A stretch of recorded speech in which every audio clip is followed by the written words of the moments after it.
Người phụ nữ bị một đám côn đồ quấy rối, ra tay nghĩa hiệp lại bị chồng cũ cướp mất sự chú ý.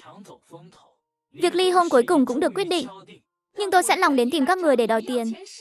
Chẳng phải tôi làm tất cả những điều này là để bù đắp cho anh sao? Biết các người khó khăn, chỉ cần các người cần tôi bóp mồm bóp miệng, cũng phải bóp mồm bóp miệng mà đưa tiền cho các người. Ngay cả con gái ruột của tôi cũng chưa chắc đã nhận được. Nhiều khoản lớn như vậy đều cho các người hết. Các người bây giờ thì hay rồi. Tiêu tiền của tôi, ăn sung mặc sướng, mặc đẹp, bây giờ lại không quan tâm đến tôi nữa. Tôi nuôi một con chó, cũng không trở mặt vô tình như các người. Các người cũng giống như con giang độc ác kia. Tôi nói cho các người biết, sau này còn muốn tôi bù đắp cho các người. Lần này nhất định phải đưa tiền ra. Không dỗ dành được hai cha con nhà họ Tưởng. Tôi xem sau này các người lấy đâu ra mà hút cháo. Người nhà mẹ đẻ bị anh ta mắng đến nổi gân xanh, nhưng cũng biết đó là sự thật. Nghe Lý Tố Cầm còn muốn mắng, người nhà mẹ đẻ vội vàng tiến lên khuyên nhủ. Đều là người một nhà, cô có chuyện gì chúng tôi cũng đau lòng. Nhưng mắng như vậy cũng không phải là cách. Cũng phải để chúng tôi mọi người góp lại rồi tính. Họ vừa nói như vậy, vừa cẩn thận an ủi Lý Tố Cầm. Nhưng về phần góp như thế nào, góp bao nhiêu thì một chữ cũng hàm hồ không dám nhắc đến. Ngược lại, Lý Tố Bình ở bên cạnh, nghe thấy tiếng mắng của Lý Tố Cầm, liền xông tới. Tướng quân kia thật sự muốn ly hôn với Tưởng Duyệt sao? Lý Tố Bình này là em trai của Lý Tố Cầm. Cả nhà họ toàn là con gái. Chỉ sinh được một mụn con trai này, cả nhà cưng chiều không thôi. Tính tuổi ra, cũng không lớn hơn Giang Cảnh bao nhiêu. Trước đây mượn cớ đến nhà họ Tưởng đã gặp Giang Cảnh. Dáng vẻ xinh đẹp, eo thon mềm mại, khiến hắn ta đến giờ vẫn khó quên.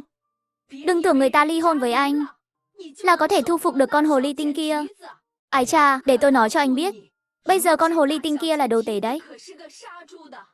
Trong tay có con dao mổ lợn, ghê người lắm. Không dễ chọc đâu. Khuyên anh dẹp cái ý nghĩ đó đi. Mau chóng làm việc của mình đi. Chị cứ yên tâm ở nhà đã.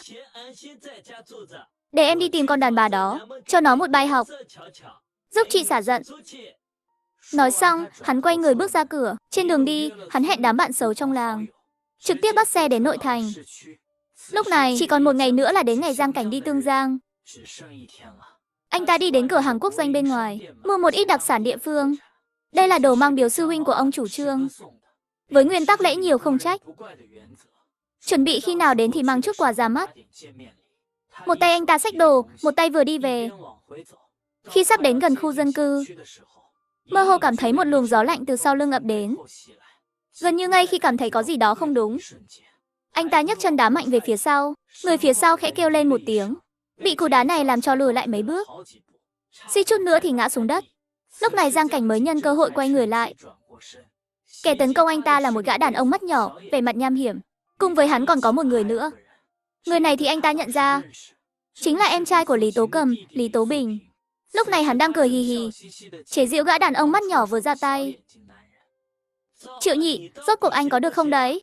Nói khoác thì hay lắm, không làm người ta ngất đi, ngược lại còn suýt bị người ta đá ngã.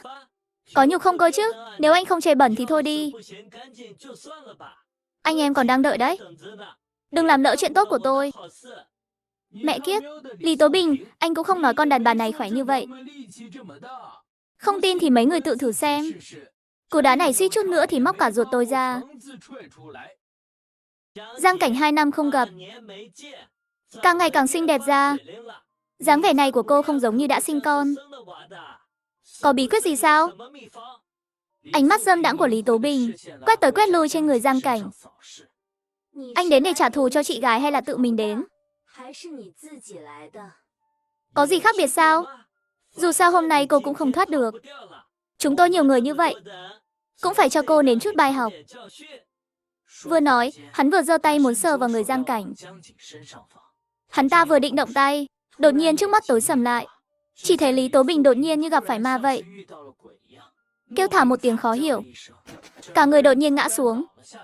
Ánh mắt anh ta híp lại, nghĩ xem là ai xen vào chuyện người khác, khiến mình không thể tự tay làm được. Liền thấy Tưởng Duyệt không biết từ lúc nào đã xuất hiện trước mặt hắn. Ai bảo các người đến đây? Giọng Tưởng Duyệt mang theo lửa giận ngút trời.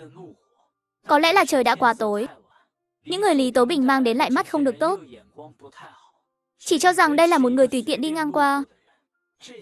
Cô là ai? Chuyện chúng tôi thì có liên quan gì đến cô?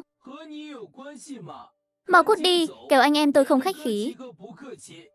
Lý Tố Bình nằm trên mặt đất rên rỉ không xa. Vừa nhìn thấy Tưởng Duyệt, mặt hắn ta trắng bệch, vội vàng muốn bỏ chạy. Toàn thân hắn đau nhức muốn chết, vừa tức vừa sợ hãi. Ngay cả hàm răng run rẩy cũng cố gắng kìm nén không được. Hắn vừa chửi thầm trong lòng, vừa thấy đám bạn bè xấu xa này còn muốn làm cản trước mặt Tưởng Duyệt, vội vàng nghênh mặt lên muốn ngăn cản. Đáng tiếc đã muộn rồi. Lúc này trong lòng Tưởng Duyệt lửa giận bốc lên. Một bóng roi vụt qua. Tên côn đồ vừa còn mắng hắn ta xen vào chuyện người khác, nhất thời biểu cảm cứng đờ trên mặt, vẻ mặt mèo mó, đau đớn đến mức không thốt ra được tiếng kêu. Mau rút lui, đây là kẻ cứng đầu. Một đám côn đồ bị đánh đến kêu la thảm thiết. Thần thích, đây rốt cuộc là người ở đâu ra vậy? Vừa vội vàng tìm đường rút lui, vừa quay đầu đi tìm Lý Tố Bình, nhưng lại thấy cái thứ lừa bịp Lý Tố Bình này từ lúc bọn họ bắt đầu đánh nhau đã chuồn mất rồi. Mẹ kiếp, Lý Tố Bình, bắt được cô ta, xem lão tử có giết chết cô ta không. Trong lòng Tưởng Duyệt nghẹn lửa, âm trầm nhìn chằm chằm về phía xa, hướng Lý Tố Bình biến mất. Đôi mắt đen láy ánh lên điều gì đó. Lý Tố Bình trước đây có gây phiền phức cho anh không? Gây phiền phức thì sao? Dù sao sau này cũng không còn quan hệ gì với bọn họ nữa, khả năng cao là sẽ không gặp lại. Báo cáo đồng ý ly hôn đã được phê duyệt. Vậy khi nào chúng ta có thể làm thủ tục ly hôn? Làm càng sớm càng tốt cũng đỡ rắc rối. Tưởng Duyệt nhìn anh ta, nụ cười trên mặt, cơn giận trước đó chuyển thành bực bội. Ngày mai được.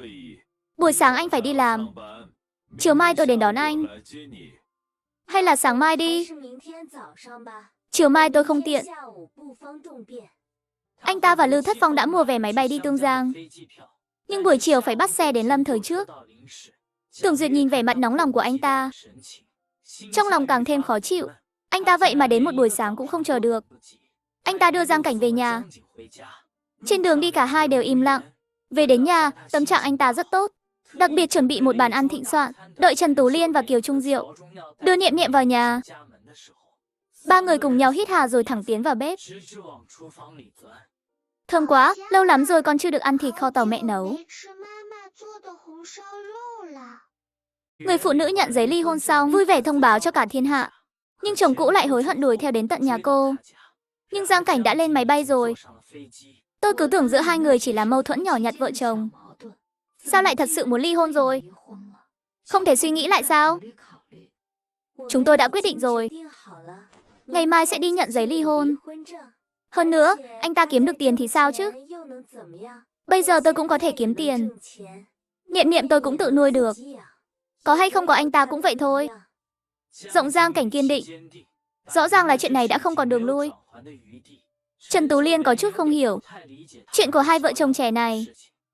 Đã suy nghĩ kỹ rồi. Vậy thì mẹ ủng hộ con. Hôn nhân như người uống nước, nóng lạnh tự biết. Rốt cuộc là con tự mình trải qua. Mẹ ơi, con cũng ủng hộ quyết định của mẹ. Con hy vọng mẹ hạnh phúc. Biết ly hôn là chuyện tốt cho mẹ. Niệm Niệm sau này sẽ ở với mẹ. Mẹ đi đâu? Niệm Niệm sẽ đi đó. Giang Cảnh suýt chút nữa thì rơi nước mắt. Trong suốt quá trình ly hôn, điều anh lo lắng nhất chính là Niệm Niệm. Sợ rằng con sẽ bị ảnh hưởng đến sức khỏe thể chất và tinh thần bởi vấn đề giữa anh và Tưởng Duyệt. Nhưng anh không ngờ rằng từ khi quyết định ly hôn đến giờ xác nhận giấy ly hôn, người ủng hộ anh nhất lại là Niệm Niệm.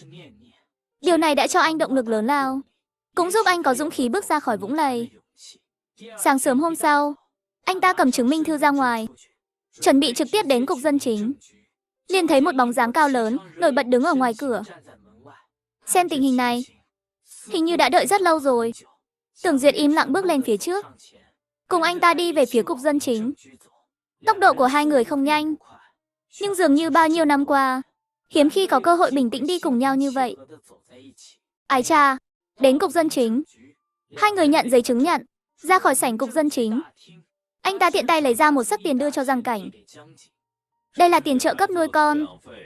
Trong này có một phần nhỏ là lấy lại từ chỗ Lý Tố cầm. Số còn lại đều là tiền lương đã tiết kiệm trước đây. Một khoản tiền dày cộp. Nhìn thôi cũng biết là không ít. Rất có thể là Tưởng Duyệt đã lấy ra toàn bộ số tiền của mình. Giang Cảnh không từ chối. Niệm Niệm cũng là con của anh ta. Anh ta quan tâm đến con cái cũng là điều nên làm. Niệm Niệm sau này tôi sẽ tự nuôi. Tôi có thể kiếm tiền. Trong tay bây giờ cũng có chút tiền tiết kiệm. Số tiền anh đưa đã đủ rồi. Sau này không cần đưa nữa. Từ nay về sau chúng ta cắt đứt liên lạc đi. Chúng ta cũng không cần gặp lại nhau nữa. Về phần anh muốn gặp con, cũng hy vọng anh có thể báo trước một tiếng hỏi han. Nếu Niệm Niệm muốn gặp anh, tôi sẽ không ngăn cản. Đến lúc đó anh muốn đến lúc nào cũng được. Nhưng Giang Cảnh không để ý đến vẻ mặt của anh ta. Cầm giấy ly hôn quay người cáo biệt. Lần này là thật sự chia tay rồi. Về đến nhà, Kiều Trung Diệu và Trần Tú Liên đang cùng Niệm Niệm đợi ở nhà. Họ đặc biệt chờ để tiễn Giang Cảnh. Những thứ khác đều là thứ yếu. Cuộc thi không đạt được thứ hạng cũng không sao. Nhưng phải nhớ kỹ, khi trở về đừng làm người nhà lo lắng. Mẹ đừng để bị cảm lạnh. Phải chăm sóc bản thân thật tốt. Cả nhà ân cần nói chuyện. Vừa hay gặp dì Vương hàng xóm đi ra. Cô đây là muốn ra ngoài à?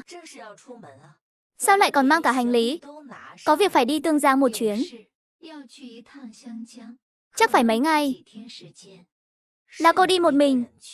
Hay là đi cùng với chồng? Sao anh ta không xuống cùng cô? Giang Cảnh thấy lạ sao dì Vương đột nhiên nhắc đến. Tưởng Duyệt khẽ cười lắc đầu. Con bé này còn muốn lừa dì Vương. Dì Vương, tối hôm qua con vừa hay bắt gặp chồng cô. Đứng đợi dưới lầu cả đêm đấy. Trời lạnh lắm cơ. Anh ta đứng im như phỗng. Suy chút nữa thì bị tôi coi thành cột gỗ. Tôi còn nghĩ có phải hai đứa cãi nhau không? Giận dỗi thế này.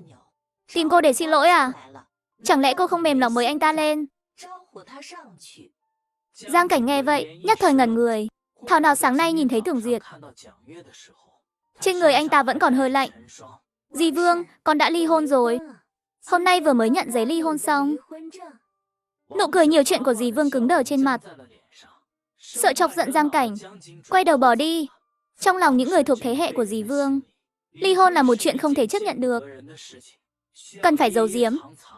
Nhưng ở chỗ anh ta, ly hôn chính là ly hôn. Không có gì là không thể nói. Anh ta không chỉ nói chuyện này cho dì Vương. Đợi đến trạm xe, gặp được Như Kỳ Phong đúng hẹn. Tiện thể cũng nói chuyện này cho Như Kỳ Phong. Như Kỳ Phong ly hôn. Xem trọng con người Giang Cảnh, cũng như tài năng võ thuật của anh ta. Đối với việc anh ta ly hôn hay không thì không mấy để ý. Thấy Giang Cảnh tâm trạng không bị ảnh hưởng, cũng vui vẻ cười nói với anh ta. Ngoài cục dân chính, Tưởng Duyệt đứng ngây người ở trạm xe gần đó rất lâu. Trái tim anh ta dường như đã lạnh giá. Anh ta vốn không có ý định kết hôn. Là Giang Cảnh chủ động kéo anh ta vào cuộc hôn nhân này. Dựa vào cái gì mà anh ta nói không cần là không cần? Anh ta không nên đồng ý ly hôn nhanh như vậy. Giữa họ còn rất nhiều chuyện chưa nói rõ. Tưởng Duyệt đứng dậy một cách vô hồn, nhìn về một hướng nào đó. Cơ thể phản ứng còn nhanh hơn cả suy nghĩ. Anh ta một đường hướng về khu dân cư nhà họ Kiều. Gõ cửa rất lâu. Bên trong cũng không có ai ra mở. Tướng quân đã không còn ở đây nữa rồi. Một bên, Giang Cảnh hoàn toàn không bị ảnh hưởng bởi chuyện ly hôn. Một đường cùng Lư Thất Phong ngồi xe đến thành phố Lâm, rồi lại đổi thành máy bay. Đây vẫn là lần đầu tiên Giang Cảnh đi máy bay kể từ khi trọng sinh. Đặc biệt tìm một chỗ yên tĩnh chuẩn bị ngủ một lát. Liền thấy bà lão bên cạnh, khó chịu ôm ngực, khẽ nôn khan 2 tiếng. Bà ơi, bà không sao chứ? Có cần gọi tiếp viên hàng không đến không? Không sao đâu, cảm ơn cô bé. Đây là bệnh cũ của tôi rồi. Ở trong không gian kín như vậy khó tránh khỏi có chút khó chịu. Bà lão cười hiền hậu, dường như không muốn gây thêm phiền phức cho người khác. Ngược lại trên mặt còn thoáng chút áy náy. Hay là chúng ta đổi chỗ cho nhau đi. Chỗ của tôi gần cửa sổ, có lẽ sẽ tốt hơn một chút. Cảm ơn cô bé nhiều. Bà già này gặp được cô, thật là gặp được người tốt rồi. Giang Cảnh cười lắc đầu, ra hiệu cho bà không cần khách sáo. Mấy tiếng sau, Tương Giang đến rồi. Anh ta không để bụng chuyện trên máy bay. Bà lão còn muốn đợi sau khi xuống máy bay sẽ cảm ơn Giang Cảnh tử tế. Chớp mắt một cái người đã không thấy đâu. Ông là người biết ơn báo đáp. Ra khỏi cửa soát vé, gặp người nhà đang đợi bên ngoài. liền vẻ mặt tiếc nuối kể lại chuyện có người cứu mình. Nói một lượt. Nếu không phải cô ấy giúp tôi đổi chỗ, bà già này sợ là đã ngất xỉu tại chỗ rồi. Tôi còn chưa kịp cảm ơn người ta tử tế. Có thể gặp được người như vậy trên máy bay cũng là may mắn rồi. Biết đâu sau này có duyên còn gặp lại. Kiều Trường Sinh tướng mạo nho nhã, khuôn mặt hiền hòa, quần áo trang phục nhìn qua thì giản dị, nhưng ở khắp mọi nơi đều lộ ra sự khác biệt về gia thế. Lúc này, bên cạnh ông còn có người cung kính đứng một bên. Một trong số đó chính là Kiều Giai Nghi.